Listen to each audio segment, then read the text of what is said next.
Só tiro uma fotinho aqui. Vamos falar um pouquinho mais baixo para não estourar o ouvido de vocês. Bom dia, pessoal. Sou o Zé Brito, um dos diretores da Geduca. Vou chamar aqui agora a próxima mesa, para esse nosso segundo dia, para a gente também poder avançar um pouquinho com a relação. Então, essa vai ser uma mesa sobre jornalismo e racismo nas escolas, né, a importância da educação para as relações étnico-raciais, né, no apoio, na cobertura jornalística. Né, vamos falar um pouquinho sobre os casos de racismo dentro das escolas, como esses casos estão sendo noticiados, né, de que maneira a Geduca, de que maneira os fóruns como este aqui podem auxiliar aos jornalistas para poder cobrir essa agenda. E a gente vai ter aqui agora na composição da mesa, né? Vou chamando aqui devagarzinho enquanto o pessoal vai tirando as fotos. Manuel, obrigado aí pela presença, todo mundo deixando o palco. Vamos lá, uma salva de palmas para a Edneia Gonçalves, ela que é coordenadora executiva da adjunta da Ação Educativa. Bem-vinda, pode subir ao palco, Edneia. Socióloga, educadora, atua como formadora de gestoras e professoras em organismos internacionais e redes públicas e também em redes privadas em diferentes estados brasileiros. Muito bem-vinda, receber aqui a Edneia.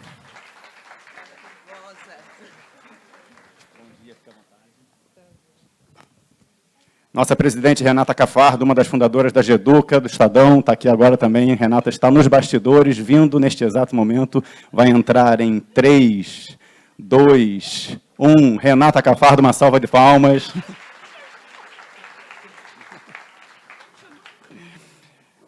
Para compor a nossa mesa, a Alitane Rocha, editora de texto do site Mundo Negro e correspondente da agência Mural de Jornalismo das Periferias, moradora de Cotia. Alitane, muito bem-vinda, bom dia. Prazer estar aqui com você. Missão aqui é dar sequência à programação, senão a gente atrasa muito para a hora do almoço. Daniel Helene, coordenador pedagógico dos anos finais da Escola Fundamental Escola Vera Cruz, doutor em História Social. Daniel, bem-vindo, bom dia.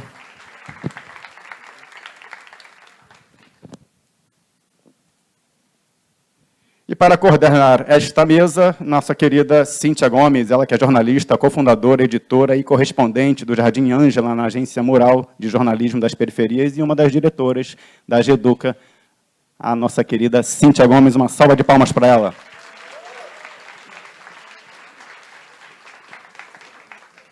Bom dia, bom trabalho, boa mesa para vocês. Cíntia, o microfone é seu. Obrigada, Brito. Bom dia a todos e todas. É um prazer estar aqui com todos. Obrigada a todos aqui na mesa, presente. Bom, a gente vai começar aqui com um tema muito importante, que tem tomado muita relevância também na imprensa, e aqui a ideia é falar sobre essa cobertura também, como a gente pode melhorar, como a gente pode também, de alguma forma, contribuir para essa discussão dentro das escolas, dentro das famílias e na sociedade como um todo. Vamos começar aqui, eu vou pedir para cada um fazer uma pequena apresentação, cada um tem 5 minutos aqui, e depois a gente inicia a discussão. Primeiramente, eu vou fazer minha autodeclaração. Eu sou uma mulher negra, tenho cabelos castanho escuro, longo, estou com uma calça preta, uma blusa verde, uma camisa verde, e uma jaquetinha preta também, e de sandália. Estou com batom. E, bom, vamos começar com a Edneia, por favor. Bom dia, gente. Eu entrei num susto tão grande, joguei a bolsa para lá, subi a escada sem ver.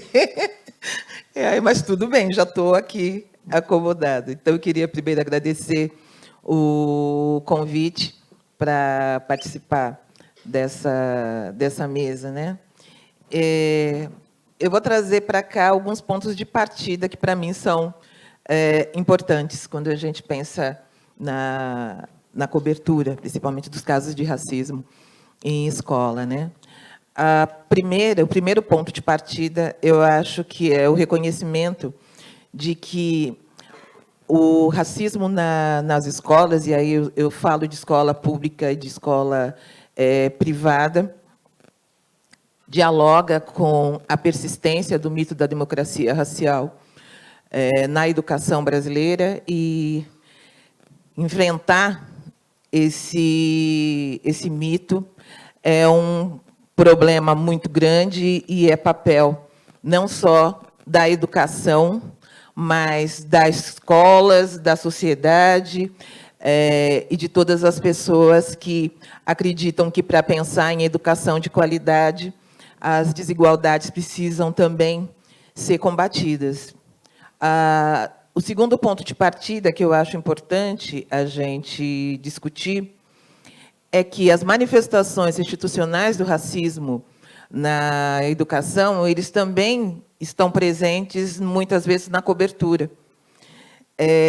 Pensar que, por exemplo, a confusão entre bullying e racismo faz com que a eleição de personagens, a eleição dos indivíduos para pensar numa questão que é racial, portanto, coletiva, ela atinge, inclusive, as fontes. Então, é muito difícil, por exemplo, quando eu sou entrevistada para falar sobre racismo, esquecendo que eu sou uma mulher preta, que eu sou uma mulher que tem na sua trajetória educacional a experiência de vergonha e humilhação que tem a ver com racismo na educação. Então, é importante o cuidado que se tenha com a fonte, porque a fonte está sofrendo junto, é vítima também. O outro ponto de partida, que já deve estar terminando meus 5 minutos, que eu acho importante colocar, é que enfrentar o racismo no ambiente escolar tem a ver com a discussão de qualidade na educação.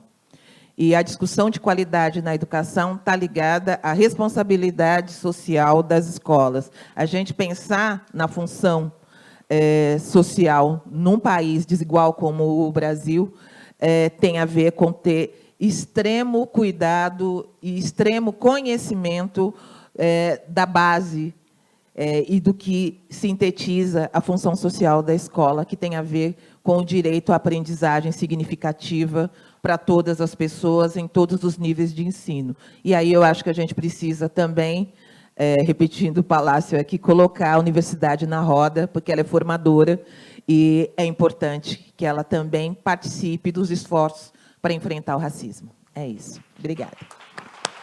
Obrigada, Edneia. Renata, passo para você agora.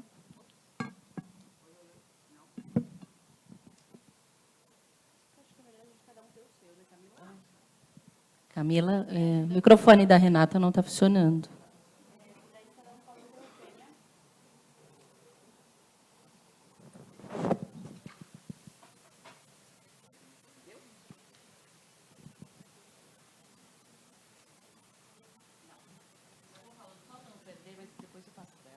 Para não perder o tempo. Eu já fico aqui organizando, né? Não vou deixar ficar sem o microfone. Agora tem que esquecer que eu estou de presidente da GEDUCA e ficar aqui na mesa quietinha, né? Só responder o que você me perguntar. Eu estava ouvindo ela falar e pensando, queria até que depois que você explicasse um pouquinho melhor como é que você vê explicar essa diferença do bullying e do racismo e de como você se sente ao dar entrevistas sobre esse assunto. Acho que é algo que você poderia falar um pouco mais, né, Cíntia? Fiquei curiosa.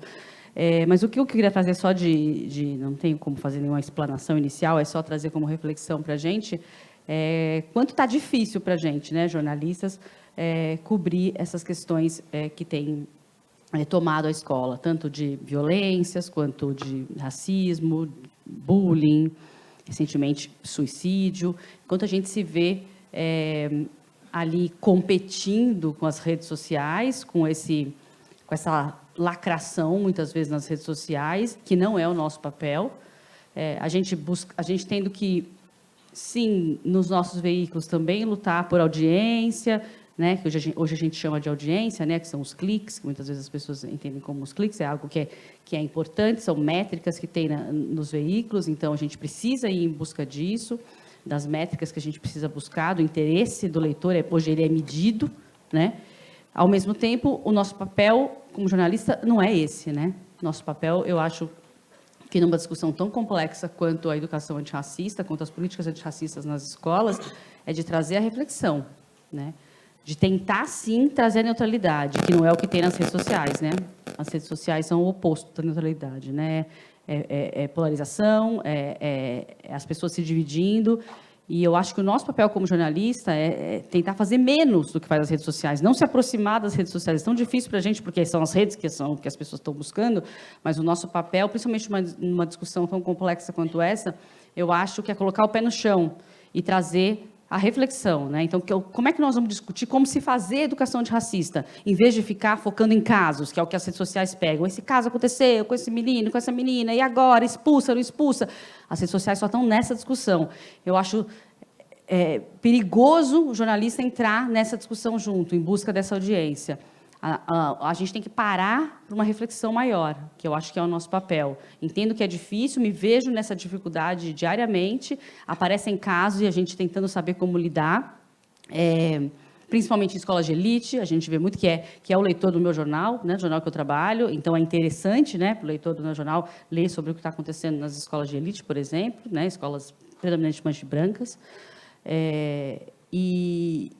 Então, assim, eu só queria trazer essa reflexão inicial, de que eu acho que o nosso papel é outro. A gente tem que se distanciar dessa polarização e dessa lacração das redes sociais para falar de educação antirracista. Obrigada, Renata. Alitane. Oi, bom dia. Bom, eu trabalho no Mundo Negro, sou editora há mais de um ano por lá, quase um ano, na verdade.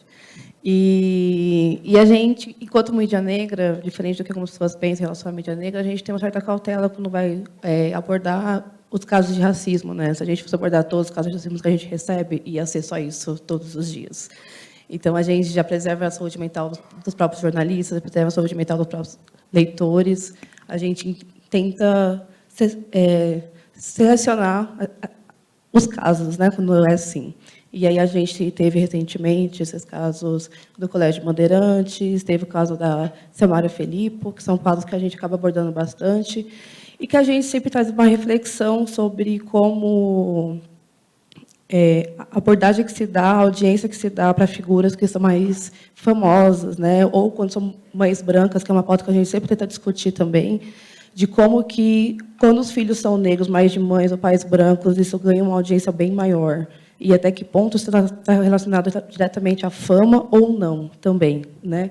A gente teve, por exemplo, a Negrali, que teve uma filha que sofreu um caso de racismo com ela na loja e não teve tanto ibope quanto os outros, né? Então, a gente coloca tudo isso na balança e traz essas discussões.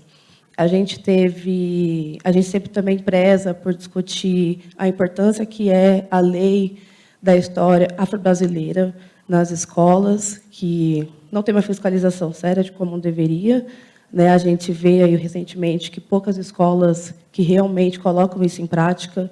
Então, como que a gente traz também os professores que fazem esses projetos, os alunos também que trazem esses projetos, e tentar também, não além dos casos, também trazer as próprias ideias, né, de como que eles fazem isso em prática para poder não polarizar, né, essas situações de racismo.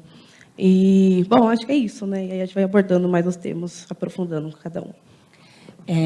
Antes do Daniel falar, a gente ia contar aqui com a mesa, com a presença da Regina Scarpa, que é diretora da Escola Instituto Veracruz, mas por problemas pessoais ela não pôde vir, então o Daniel está aqui representando, e é com você, Daniel. Legal, eu ia começar lamentando a ausência da Regina e agradecendo o convite, acho que é um privilégio a gente poder ouvi-la.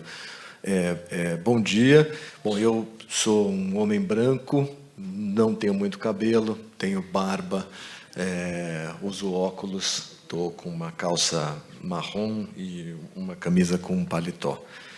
E eu vou falar desse lugar, né? Além disso, sou um educador, trabalho com educação há 25 anos, e vou falar um pouco desse lugar, tanto do lugar de homem branco, que trabalha em uma escola de elite predominantemente branca, quanto do lugar de educador, né?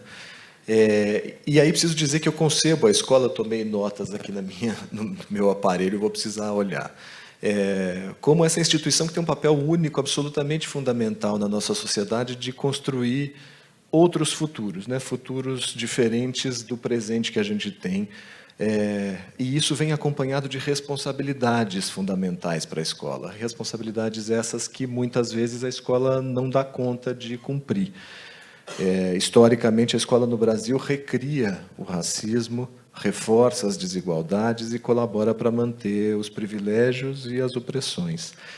E eu acho que faz isso, pelo menos, invisibilizando as situações de violência racista que ocorrem dentro da escola, no seu cotidiano, perpetuando um currículo que celebra a agência e a subjetividade dos brancos, ao mesmo tempo em que apresenta-se muito os negros, os indígenas e todos os outros em posição sempre subalterna, não criadora, apresentando materiais didáticos e da cultura em geral que apenas reiteram esses posicionamentos curriculares, negligenciando o racismo e as desigualdades que determinam a falta de equidade na sua própria comunidade interna e, ao contrário, muitas vezes estabelecendo processos e padrões de funcionamento que agravam essas iniquidades, o que contribui, inclusive, para a evasão escolar, deixando de garantir às equipes docentes e administrativas que trabalham cotidianamente na escola situações de formação continuada, significativa, voltada às relações étnico-raciais, negligenciando a importância da contratação de profissionais não brancos para todos os cargos da escola, particularmente para os cargos de gestão, estabelecendo um padrão de gestão centralizador, pouco democrático e pouco, ou muitas vezes nada, relacionado ao território e aos demais atores e movimentos e instituições sociais que atuam no território. Quer dizer, a escola está no mundo e o mundo está na escola. Aquilo que a gente reconhece como racismo estrutural presente permanentemente na sociedade está presente também na escola.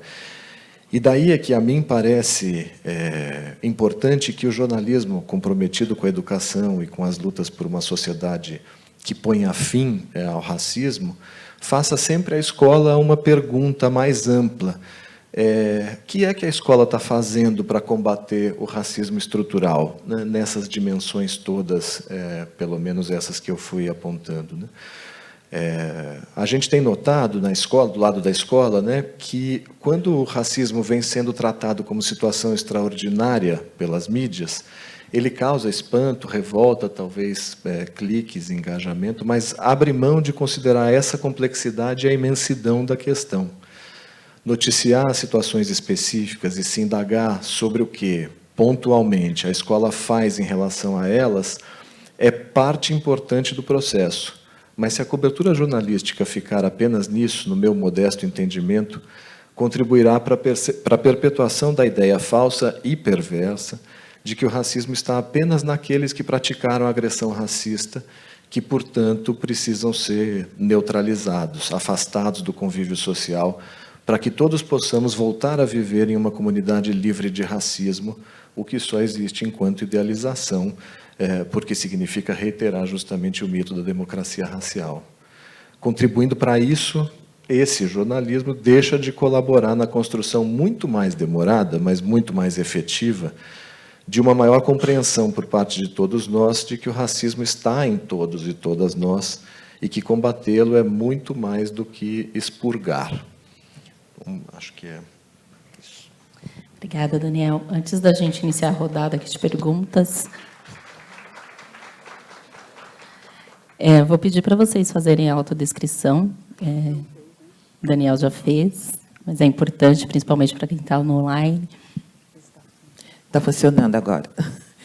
Eu sou uma mulher negra retinta, estou com um vestido vermelho, eu uso um cabelo crespo curto e estou com um lenço todo colorido.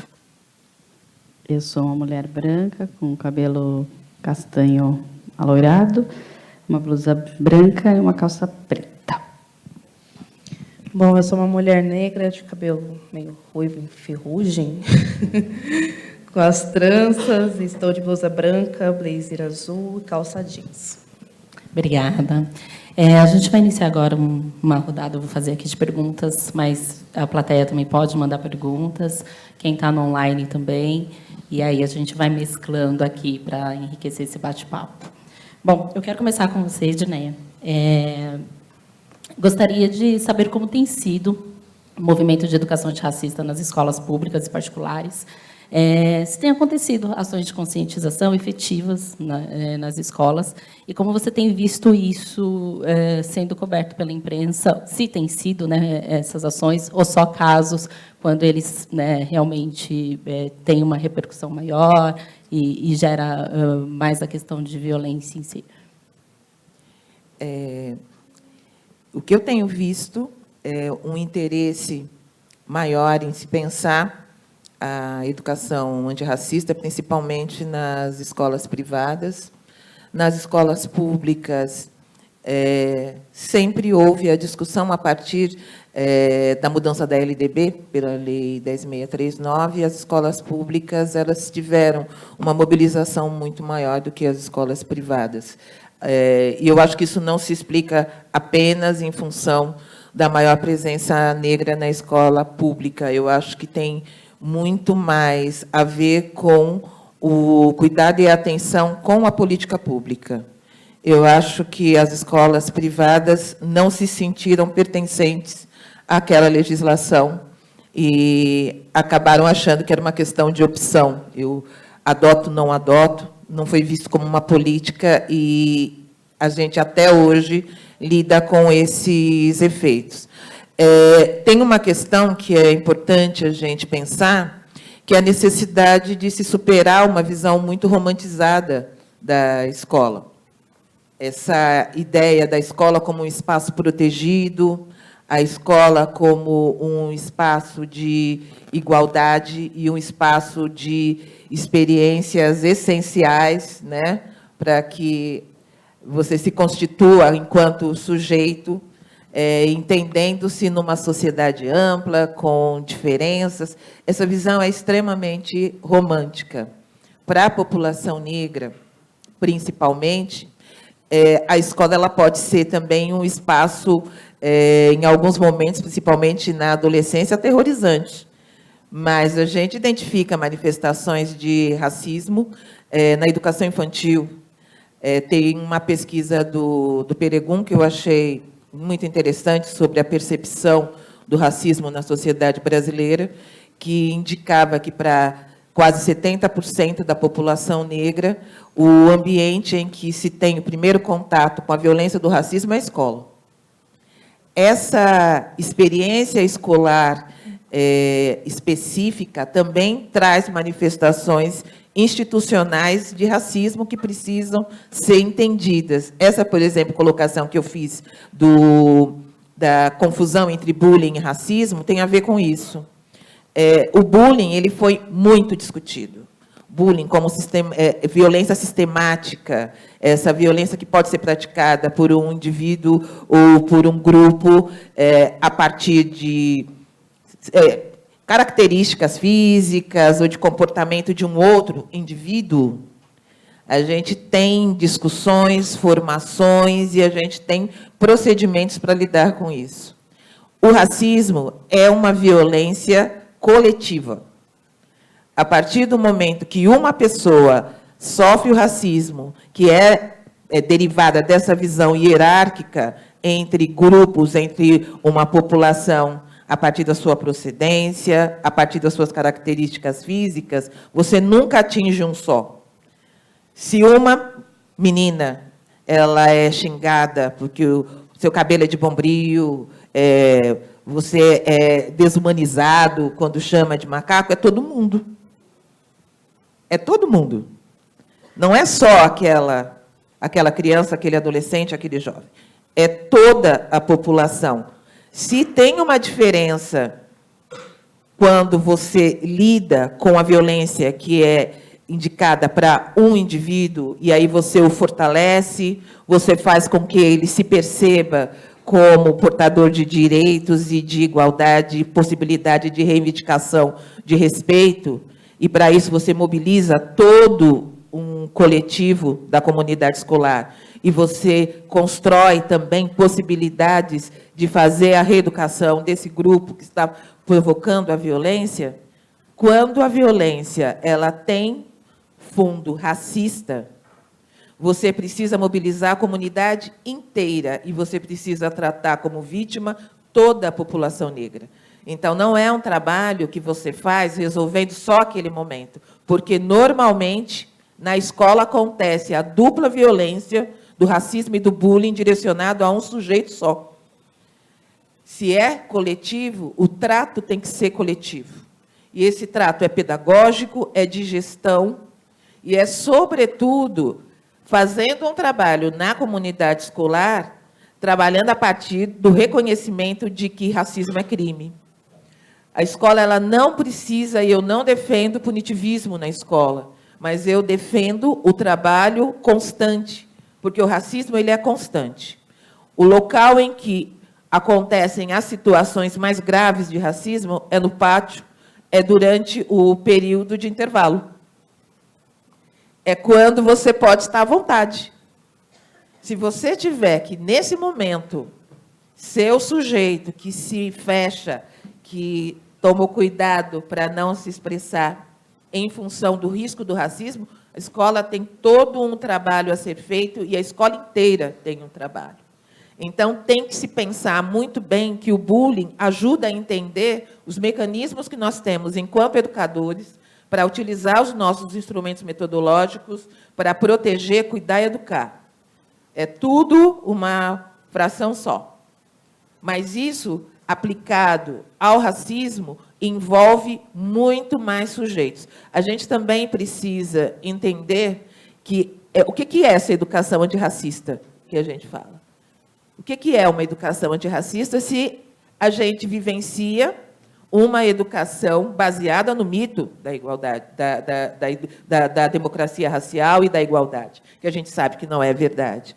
Então, a construção dessa educação antirracista, ela tem que, de um lado, reconhecer que, para construir qualidade educacional, você precisa articular os conhecimentos sistematizados pelas áreas do conhecimento, ao longo da história da humanidade, com outros conhecimentos que estão presentes nos territórios, construídos pelas diferentes culturas. É a partir dessa articulação de diferentes saberes que você constrói uma educação equitativa que faça sentido para todas as pessoas. Mas a gente também não pode esquecer que, aliado a isso, no Brasil, a sistematização da narrativa de resistência às opressões não foi feita pela escola e não foi feita pela academia, foi feita pelo movimento negro, pelo movimento indígena. Então, quando eu penso, quando acontecem os grandes casos, ou quando se discute a necessidade de enfrentar o racismo no ambiente escolar e na educação, a gente precisa ver também com quem a gente fala. A academia, ela não acabou o seu trabalho ainda. Ela ainda é um espaço de sofrimento. Ainda é um espaço a ser conquistado e ainda é um espaço que pratica epistemicídio. Nesse momento, para mim, eu estava aqui, antes de começar, eu estava lendo o manifesto do MNU de 1978, quando já se reivindicava a educação, o lugar da educação na construção da democracia. Eu acho que hoje, quando vocês forem olharem aí, quem eu vou entrevistar para falar sobre isso, busquem o movimento negro, busquem representantes do movimento negro, que com certeza vão ter informações históricas, vão ter informações de conceitos e de fontes muito legítimas para explicar o quanto, aqui no Brasil, o maior desafio da democracia continua sendo o racismo. É isso. Obrigada, Ednei.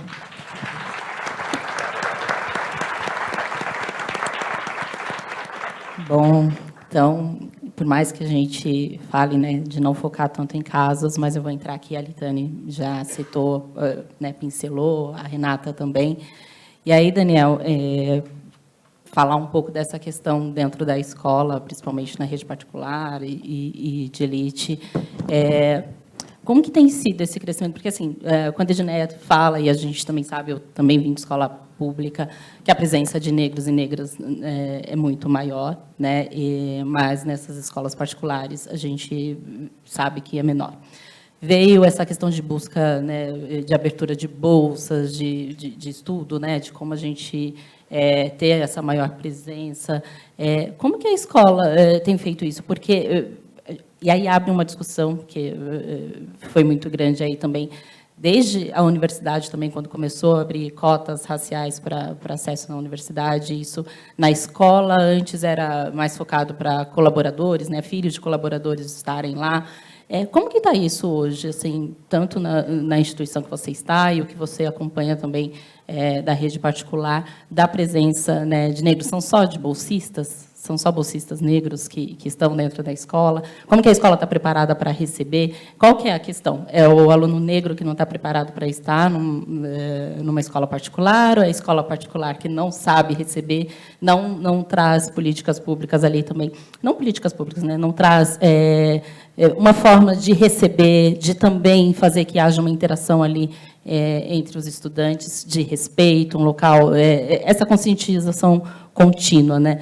E aí, só para amarrar aqui, teve o caso da filha da Samara Filippo, que foi, inclusive, na escola. A gente tem vários outros casos em outras escolas, mas, especificamente, esse aqui, pincelar um pouco também, de como que foi feita essa cobertura, como que a escola lidou com isso, enxerga que poderia ter sido feito diferente, ou que, enfim, acho que é importante para a gente discutir aqui, para que as meninas também que fizeram essa cobertura, tanto a Litane como a Renata, possam falar de como que elas enxergam o que foi feito de diferente em ambos os veículos, né, e também o que elas viram na imprensa. Bom, bastante coisa. Deixa eu ver se eu me organizo aqui. Bom, eu consigo falar um pouco sobre o que eu tenho notado como movimento, e a Edneia tem estado lá com a gente no Vera, mas eu acho que em várias escolas também, que é um movimento de criação de projetos antirracistas em várias escolas, né? Escolas particulares, e há movimentos que também aparecem em diferentes redes públicas, também com diversa leitura em cada instituição. Eu felicito esse movimento, quer dizer, de uma percepção de que não dá mais para adiar algo que é, além de tudo, determinado por lei, e que está tão atrasado no país como um todo. Por outro lado, nesse conjunto de implantação de projetos antirracistas nas escolas, a gente observa uma enorme diversidade, né? E a mim parece que os projetos mais efetivos, né, e com alguma condição de poder resultar em uma experiência positiva para os alunos negros, indígenas que estão chegando a essas escolas, porque precisa ser bom para eles, né, são aqueles projetos que se concebem mais sistêmicos. Então, eu tentei aqui na minha fala enumerar algumas características e fazendo referência também às que me antecederam aqui, que são características que transformam um projeto de educação antirracista em algo sistêmico, ou seja, a ideia de que a gente vai apenas franquear a entrada de novos alunos, garantindo um programa de bolsas com ação afirmativa, e que esses alunos vão ter uma boa experiência na escola, é uma ideia falsa, porque o racismo está presente na escola, como está presente na sociedade de maneira geral.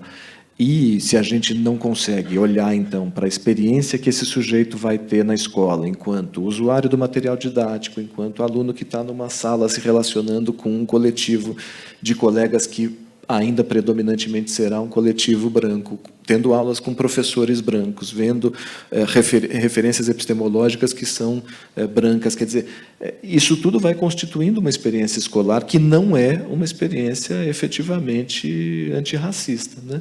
Então, acho que a perspectiva de construir um projeto desse tamanho, ela é monumental. Não tem nada simples nisso, né?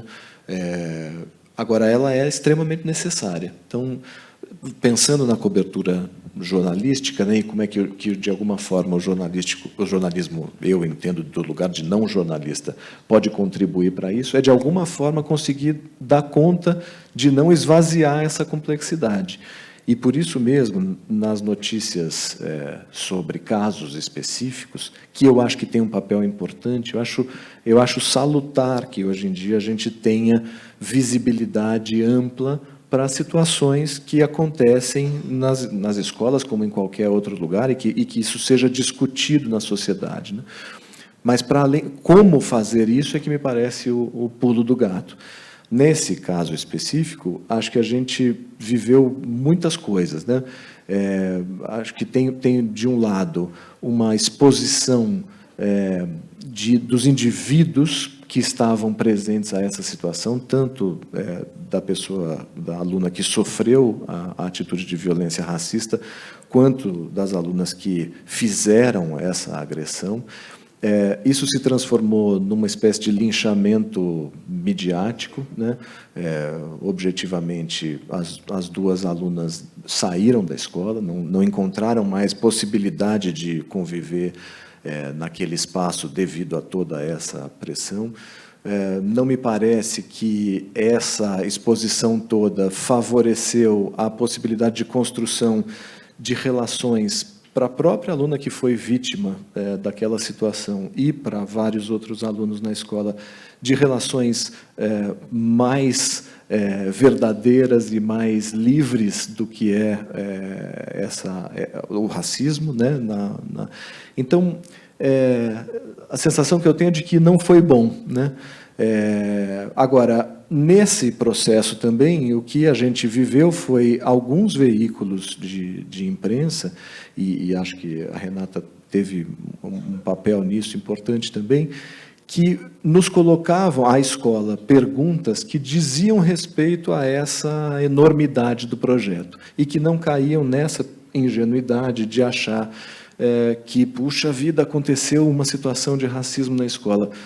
Acontecem, elas vão acontecer e elas precisam ser endereçadas, né? O choque não é, a notícia não é essencialmente o que aconteceu, mas o que se faz a partir do que aconteceu. E acho que alguns veículos foram trazendo essa abordagem, né? Então, como é que a escola lida de maneira sistêmica com a construção de um projeto antirracista? No caso específico do que a gente vive lá no Vera, tem uma série de frentes, né, de dimensões desse projeto que podem servir numa situação dessa para ser conhecidas, né, pelo restante das escolas, pelo restante do país, enfim. Agora, é profundamente desafiador e é complexo. A gente tem um problema contemporaneamente na sociedade, que é como é que a gente faz para não renunciar à complexidade em tempos de redes sociais e reações rápidas e tudo isso. Renata, e como que foi essa escolha, né, de como essa reportagem ser conduzida, o que falar, como direcionar quando você produziu?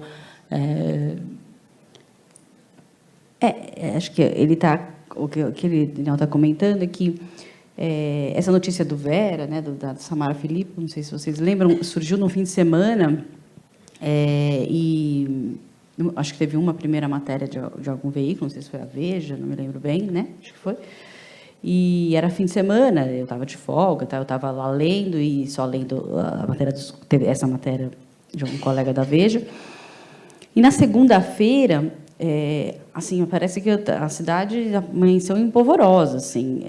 Eu sou mãe, né, de uma escola branca de elite na Zona Oeste, onde fica o Veracruz também. Então, todas as outras escolas da região, e não só da Zona Oeste, daqui de São Paulo, imagino que todas elas, os pais estavam todos falando, estava uma coisa, estava virando um pandemônio, assim, de discussão, sem o que vai acontecer, e o que a gente vai fazer, essa menina tem que ser expulsa, essas meninas têm que ser expulsas, e uma discussão, assim, sem sentido, toda baseada em uma matéria ainda, eu acho, assim, sem ter muito conhecimento do que tinha acontecido, porque só tinha saído uma matéria, e também aí tinha algumas declarações da própria Samara nas redes sociais, e todo mundo correndo, cada um para um lado, assim, eu digo os pais, né? A gente não estou falando isso da imprensa. E aí eu, como mãe, como jornalista, pensei, eu acho que a gente precisa trazer um pouco de discussão para esse debate. Foi o que eu pensei naquele dia. A gente precisa entender, não só com relação ao Veracruz, o que está acontecendo, mas como fazer, de fato, essa educação antirracista. E aí foi que a gente tentou fazer uma quantidade de entrevistas. Eu falei com a Thelma Vinha, falei com a Cida Bento, e falei também com a diretora do Vera, a Regina, que estaria aqui hoje. Algumas entrevistas ping-pong, né, que a gente conta, que são entrevistas que dá mais espaço, em que a pessoa pode, de fato, se estender numa reflexão de como aquele problema poderia ser discutido de maneira geral, né? Como o Daniel disse, e como a Edneia falou também, não é algo, quando isso acontece, né, quando o racismo acontece, ele atinge a todos, atinge não só o Veracruz, mas as outras escolas estavam se sentindo todas atingidas, porque essas escolas que eu estou comentando, a escola em que eu estou também tem uma ação antirracista, um coletivo antirracista, e as pessoas do coletivo antirracista estavam muito preocupadas de que como é que isso ia chegar na escola dos meus filhos, e que isso ia acontecer, e isso tinha acontecido também na escola dos meus filhos, e como que a gente ia lidar, e as pessoas ficam muito preocupadas, os pais, eu vejo também nas escolas, como isso vai chegar na mídia. Eles falam, a palavra mídia é muito dita, né? A gente que é do jornalista, a gente não é a mídia, né? Nós somos a imprensa, a mídia é uma coisa... E daí fica tudo, a mídia vai chegar, e aqui também, se acontecer aqui, como é que vai ser? Tudo muito, muito apavorado com justamente essa sensação de justiçamento que estava acontecendo, mas nas mídias sociais, eu diria, né? As matérias ainda estavam, inclusive, rasas, eu acho, sem explicar muito o que tinha acontecido, né? E as mídias sociais estavam ali colocando de uma forma muito forte, e as pessoas muito confusas, e muito forte a questão da expulsão, né? Isso me chamava muita atenção, o que se discutia, o que se pedia muito nas redes sociais, eram que essas duas meninas, duas meninas, eu acho, né? Fossem expulsas da escola.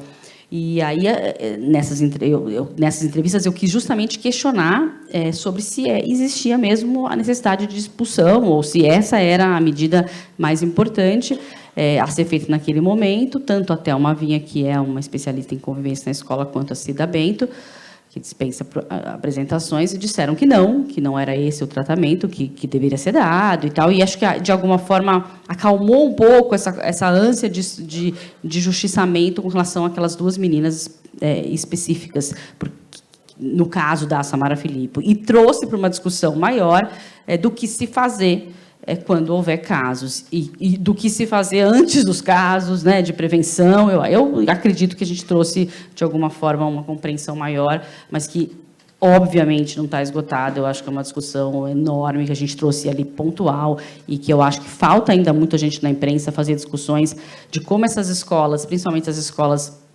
de elite, que agora estão com projetos antirracistas pela primeira vez, olhando para isso, e estão vivendo diversos problemas por causa disso, como que a imprensa vai discutir o que está acontecendo nessas escolas também, né?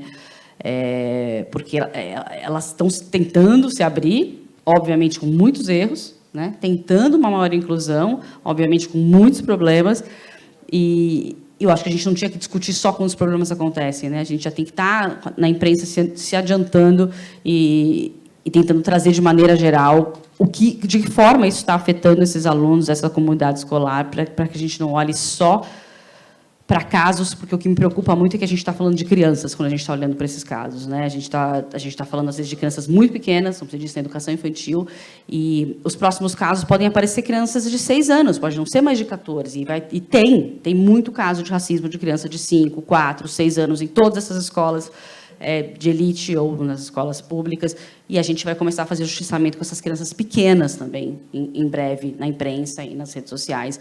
Então, eu acho que a discussão tem que ser maior, por causa... Nesse caso, eram meninas de 14, mas que foram profundamente afetadas, pelo que eu sei também, mas me preocupa isso chegar cada vez menor, porque eu acho que o espaço, uma educação, né, o espaço da educação antirracista é o espaço de convivência, não é o espaço de expurgar, não é o espaço de tirar, é o espaço de...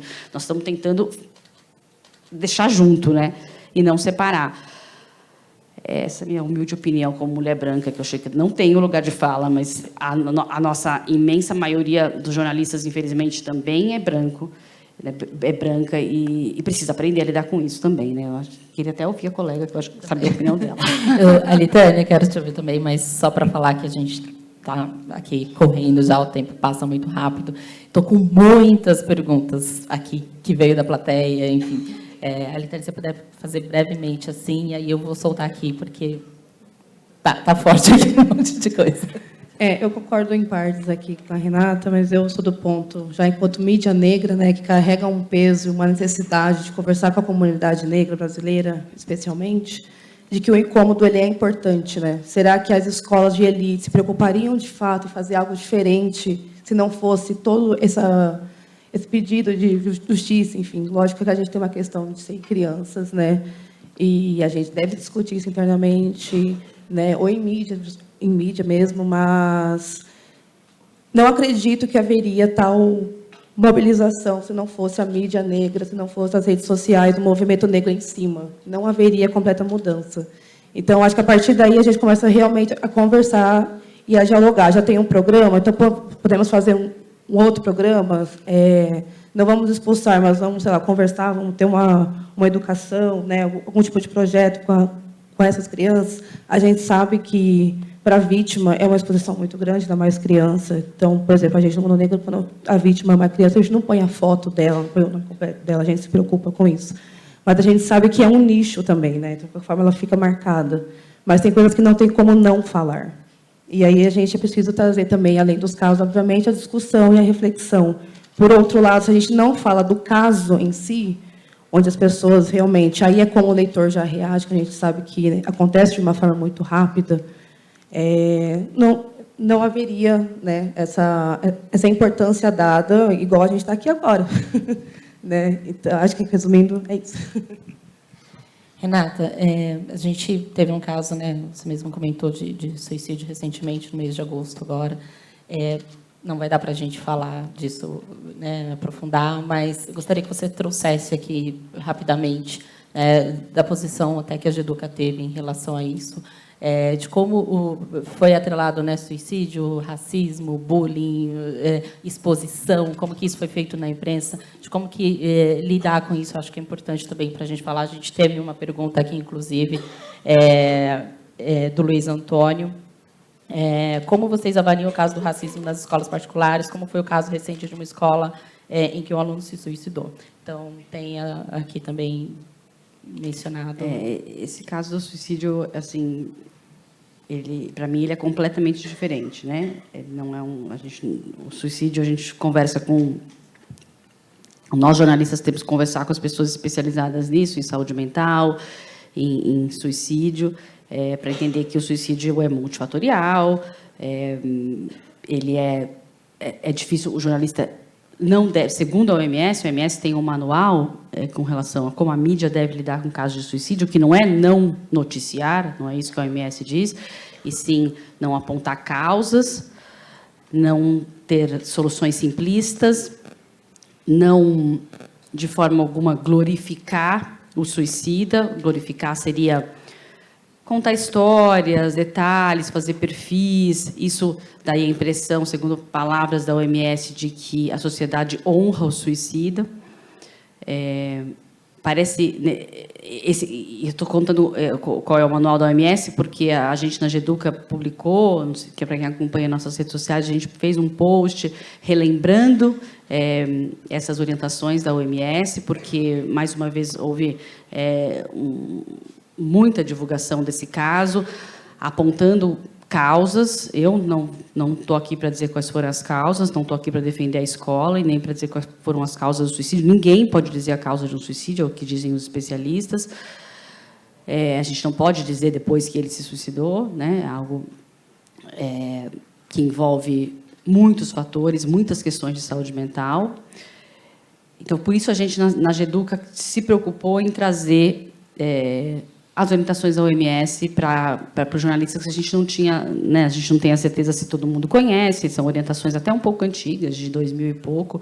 A Marta está aqui, acho que pode me ajudar a lembrar de quando não são recentes, mas há muitos anos os jornalistas não podiam falar de suicídio, né? Não se recomendava nem tocar no assunto. Hoje não é essa a questão. A questão é que o suicídio também, como a gente está dizendo aqui do racismo, ele tem que ser discutido de uma forma ampla, né? Isso a OMS recomenda. Vamos falar, sim, de suicídio, vamos falar que é um problema de saúde mental, vamos falar que isso tem acontecido muito com jovens, que os números têm aumentado, mas não se apontar causas, porque isso, segundo a OMS, leva a um efeito contágio. Crianças e jovens vulneráveis em sofrimento podem ler essas matérias e podem entender que o suicídio é uma solução simples. O suicídio seria a solução para caso.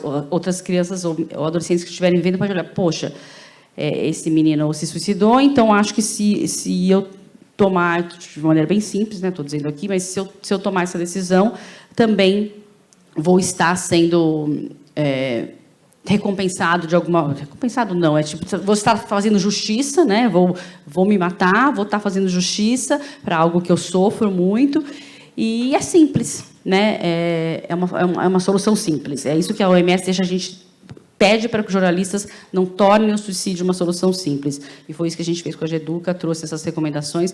No Estadão, a gente também optou por não noticiar esse caso, justamente pelas recomendações da OMS. A gente tinha feito uma matéria grande, não eu, minha colega Fabiana Cambricoli, fez uma matéria que a gente publicou no fim do ano passado, muito extensa, com relação ao aumento no número de casos de suicídios de jovens no Brasil, que, sim, contava casos, mas não detalhava casos, usava só os casos para exemplificar o que tem acontecido. Então, a opção dentro do jornal foi a gente não noticiar. E na GEDUCA a gente publicizou, mais uma vez, a OMS. Agora, a gente viu colegas que tiveram decisões diferentes. Foi por isso que a gente publicizou, mais uma vez, o relatório da OMS. Alitane, vou trazer uma aqui para você, as outras vai ser para Ednei e Daniel, e aí eu vou fazer um mix aqui para dar tempo. Em que medida... não, peraí, gente, tem muitas mesmo. Para vocês, como a formação de professores pode contribuir para a redução do racismo na sala de aula? Me perdi, desculpa, peraí. Gente, tem mais de 15 aqui, de verdade.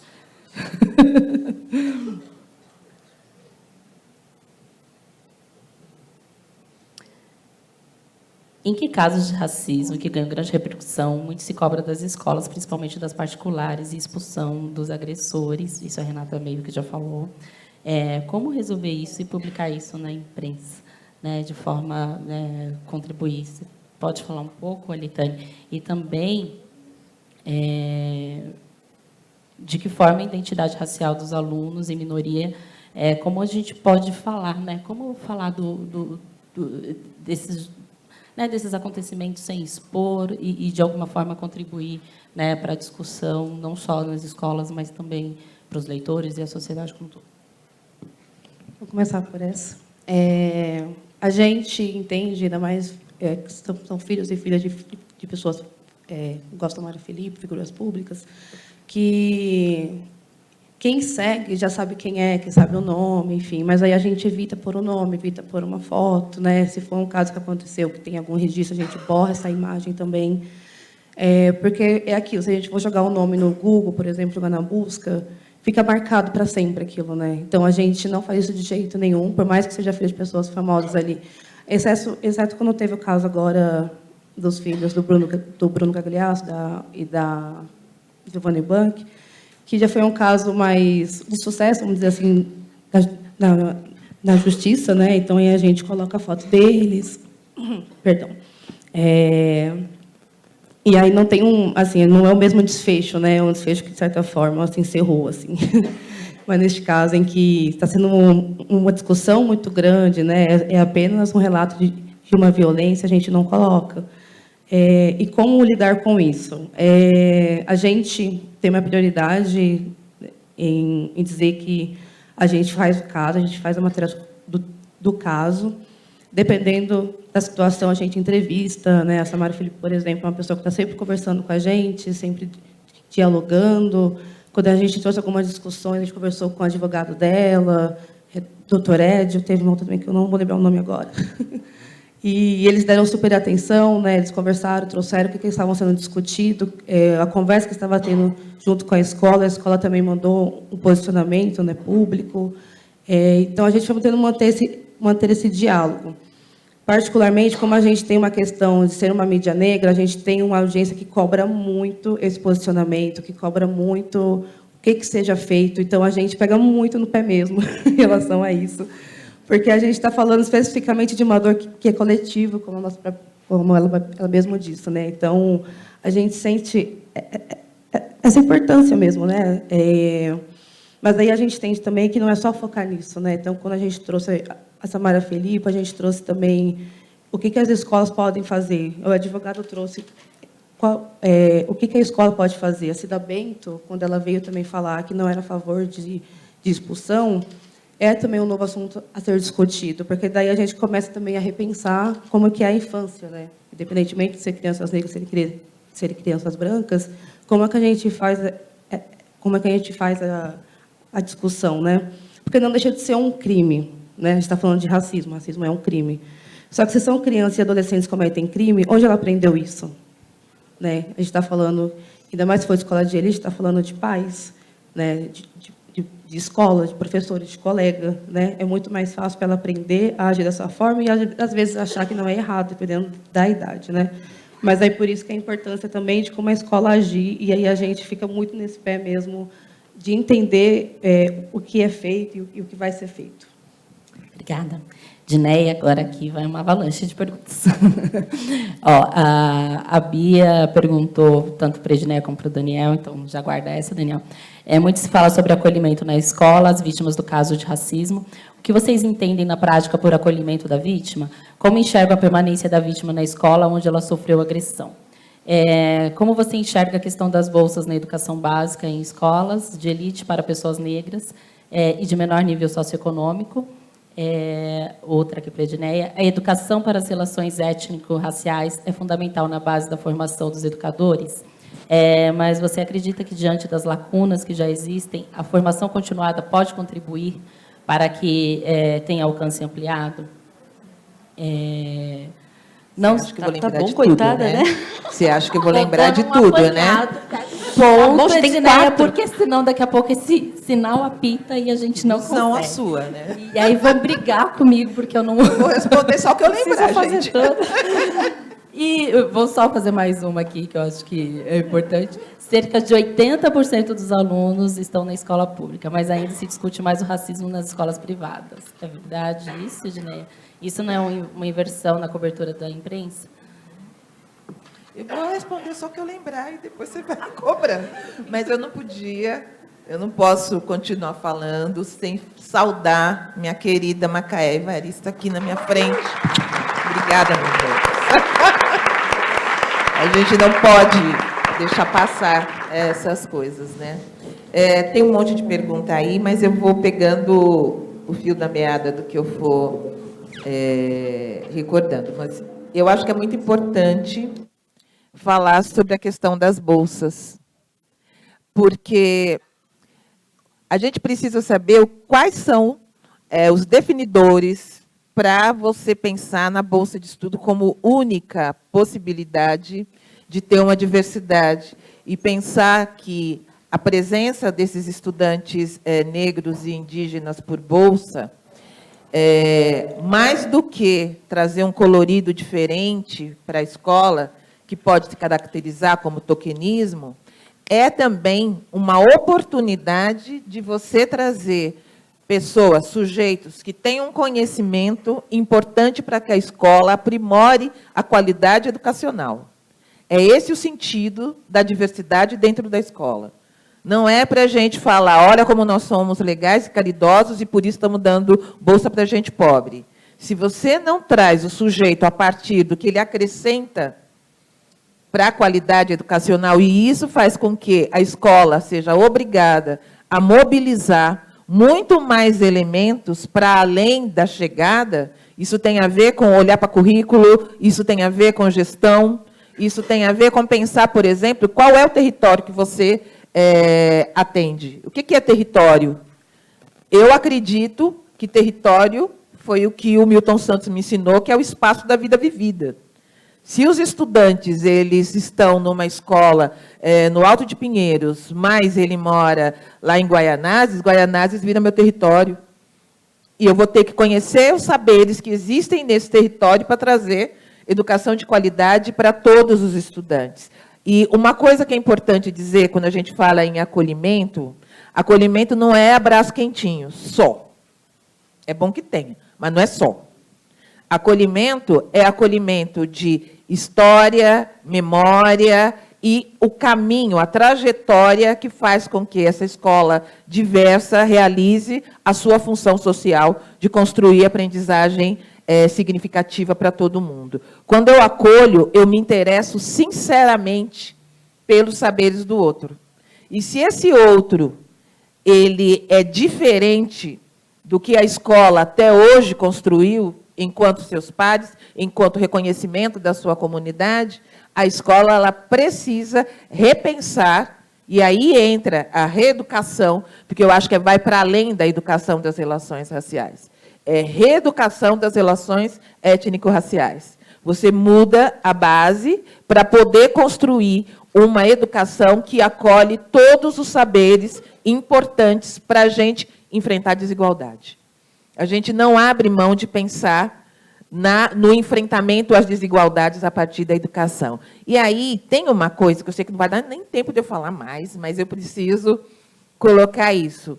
É preciso refletir muito profundamente, produzir muito conhecimento, já tem gente pensando isso, mas o lugar das pessoas brancas na luta antirracista. É preciso se responsabilizar. Racismo não é problema de preto. Racismo é problema de sociedade racista e todos têm um lugar nessa construção. Então, é importante que se pense. Quando a gente fala a escola branca, quando a gente fala eu como pessoa branca, tenha responsabilidade suficiente para você se colocar nesse lugar. É diferente da minha responsabilidade enquanto mulher preta, enquanto mulher que é ativista, é educadora e toco a minha vida sofrendo racismo todos os dias. A gente precisa começar a responsabilizar e começar a construir, produzir conhecimento. Eu acho muito importante, quando a gente pensa, quando eu pego uma matéria muito bem escrita, que tem várias vozes, eu gosto de ouvir a voz do branco também, para poder tirar um pouco esse peso de sofrer o racismo e ter que resolver o racismo. É isso. Dineia, só para complementar uma coisa aqui, que eu acho que é importante, e não sei se você consegue responder isso brevemente, mas como lidar com o posicionamento de pais racistas? Então, a primeira coisa é, se a escola ela não é racista, lidar com o pai racista passa pela discussão em todos os âmbitos do atendimento escolar. Isso quer dizer, a partir da gestão, da formação dos professores e daquele posicionamento extremamente explícito de que esse crime não acontece aqui.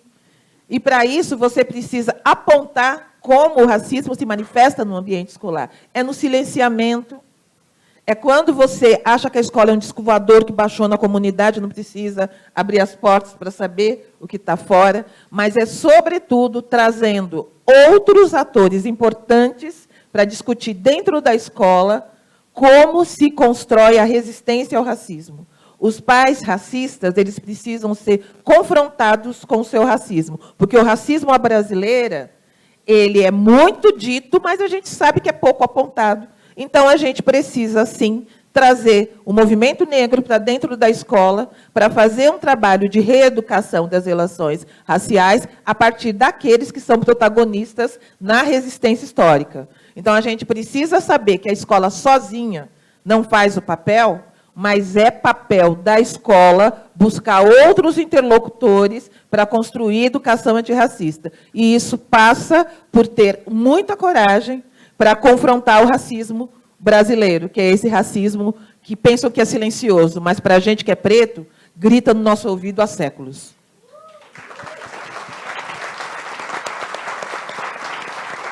Daniel, vamos lá.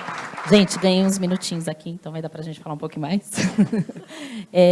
Uma das políticas das escolas públicas para assegurar o acesso da população, Daniel, negra ao ensino de qualidade é promover a aferição da heteroidentificação. Como vocês avaliam essa ferramenta na escola? A conversa casa um pouco com a mesa anterior, pois muitas vezes o racismo não é enfrentado pela falta de letramento racial dos gestores e equipe das escolas, o que afeta até preenchimento dos dados como o censo escolar. Como lidar com essa falha de letramento racial no chão da escola? E mais uma aqui, como lidar também... Ops, a gente tem uns minutinhos.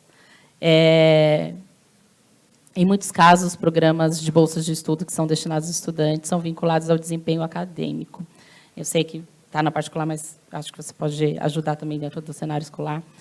Isso não aumenta a pressão dos estudantes? Como que o aluno na escola, que ele é bolsista, ele precisa mostrar mais resultado? Como que a escola lida e trabalha isso e dá o suporte para esse estudante dentro da sala de aula? Eu acho que tem uma coisa que precisa fazer parte, né, desse debate, que há uma diversidade infinita entre as escolas, inclusive entre as escolas de elite, né? É isso que vai marcando as diferenças de projeto pedagógico, e as diferenças de projeto pedagógico sustentam também as diferenças dos eventuais projetos de educação para as relações raciais na escola, de onde fazem parte os critérios para conceder bolsas, né? Então, há enorme diversidade nesse campo. Eu desconheço, né, o que acontece por aí. O que a gente vive no Vera e pensa estruturar o projeto dessa maneira, nesse aspecto das bolsas, né, é garantir que a gente nunca tenha, por exemplo, uma das questões é garantir que a gente nunca tenha apenas um aluno negro indígena numa turma. Quer dizer, que ele sempre tenha ao menos um colega, 2 colegas. Então, o projeto prevê a entrada de 2 estudantes bolsistas em cada turma do G5. A outra coisa é no G5, porque a gente pode dizer, bom, seria importante que tivesse entrada em todos os lugares, mas é muito difícil a gente sustentar, então, essa primeira condição de a gente ter sempre colegas, né, de ele não estar sempre sozinho, se a gente precisa assumir estudantes em todas as turmas de todas as séries, né? Você tinha perguntado antes se todos os alunos negros da escola são alunos bolsistas que entraram por esse programa. Não são. No caso específico do Vera, a gente ainda tem uma maioria de alunos, são, né, um contingente de 6% dos alunos, uma imensa maioria é branca, mas desses alunos negros, 62% entraram sem ser pelo projeto e 58% entraram sendo pelo projeto. A gente vai, portanto, lidando com o que é a recepção desses estudantes em todas aquelas dimensões que eu falei, mas sempre na perspectiva de que eles não estejam sozinhos, de que eles se reconheçam com pares aí. Eu entendo que não é assim que acontece em todas as escolas. E a gente, no Vera, não tem não se atrela nada de bolsa a desempenho acadêmico. Mas acredito que haja escolas que façam essa ligação. O que não me parece, para a constituição de projetos voltados para as relações raciais, algo que a gente deva fazer. Quer dizer, não me parece, mas, de novo, isso precisa conversar com o projeto pedagógico de cada escola, e aí a gente tem imensa diversidade, né? Você tinha também perguntado sobre a vítima permanecer na escola, né? Essa eu acho que é uma questão importante, né? As condições da vítima de uma situação de violência racista permanecer na escola. A gente entende que tudo isso, cada caso é um caso que vai desenhar necessidades e nos colocar desafios completamente diferentes, mas esse processo todo de acolhimento à vítima, com a complexidade que a Edneia estava trazendo, ele envolve também a gente construir as condições para que, sim, ela permaneça lá e não viva mais situações de violência racista.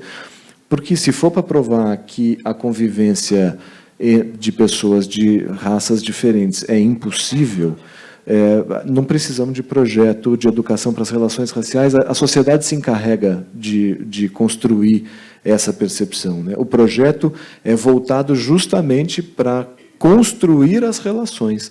Então, a gente não pode partir do pressuposto de que conflitos não vão acontecer na escola, eles vão acontecer na escola. O que é importante é como é que a gente lida com esses conflitos a ponto de poder transformar as relações que são vividas ali dentro da escola. E não existe caminho para isso, não vejo caminho para isso, não importa qual o projeto pedagógico, de qual escola, de que realidade a gente está falando, que não passe por formação de professores. Eu diria, inclusive, que não é só a formação de professores. Na fala inicial, falei de formação também das equipes administrativas da escola, porque a gente vai viver esse conjunto de profissionais educadores exercendo todos os trabalhos que se exercem numa escola como profissionais que formam esta comunidade antirracista.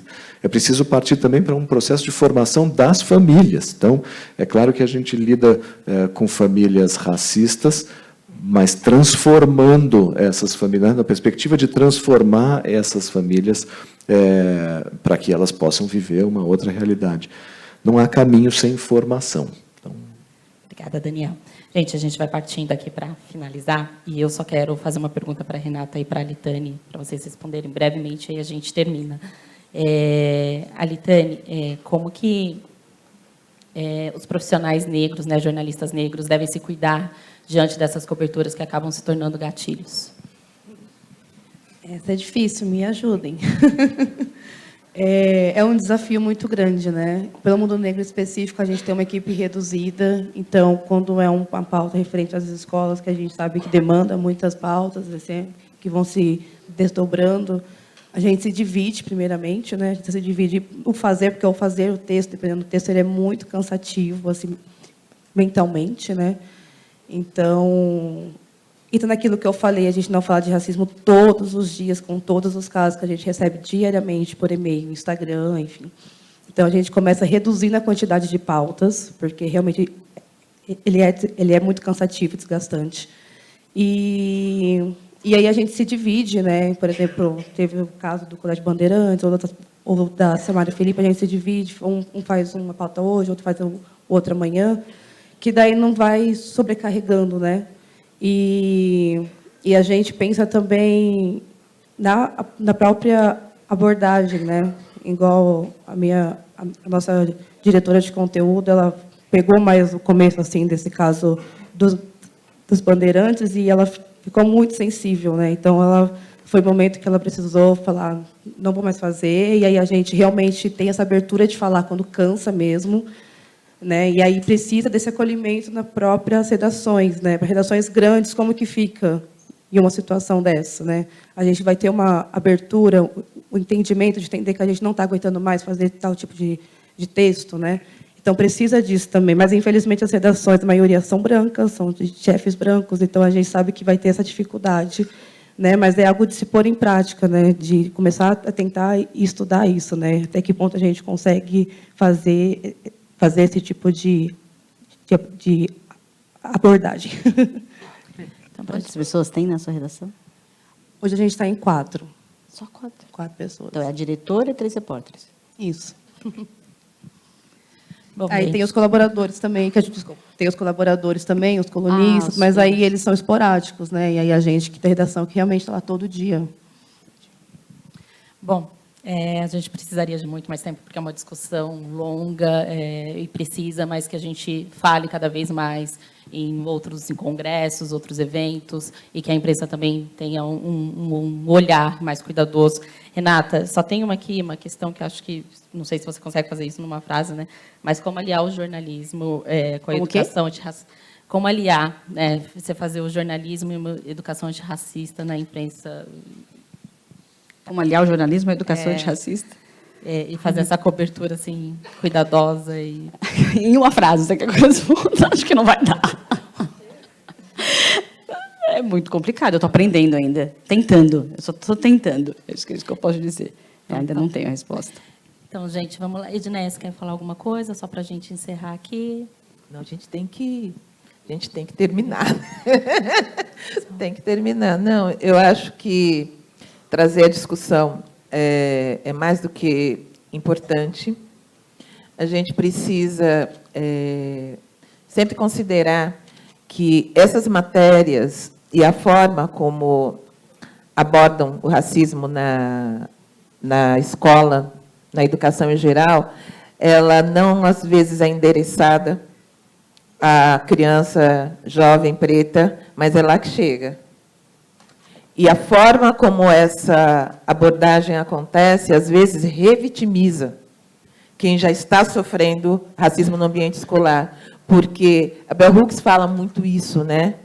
Para você construir uma sala de aula como uma comunidade de aprendizagem, você tem que estar num ambiente seguro. E as escolas públicas, privadas, que não têm essa abordagem, que não estão enfrentando o racismo, não são espaços seguros para que você possa crescer, se desenvolver e continuar produzindo conhecimento. Então, isso é essencial. Então, olhar para onde que é endereçado, porque no centro dessa história é vergonha e humilhação o sentimento. Então, você imagina uma criança de 6, 7 anos sofrendo vergonha e humilhação dentro de uma sala de aula. É disso que se trata. Obrigada, gente. Obrigada, quero agradecer aqui Daniel, Alitane, Renata, Edneia pela discussão.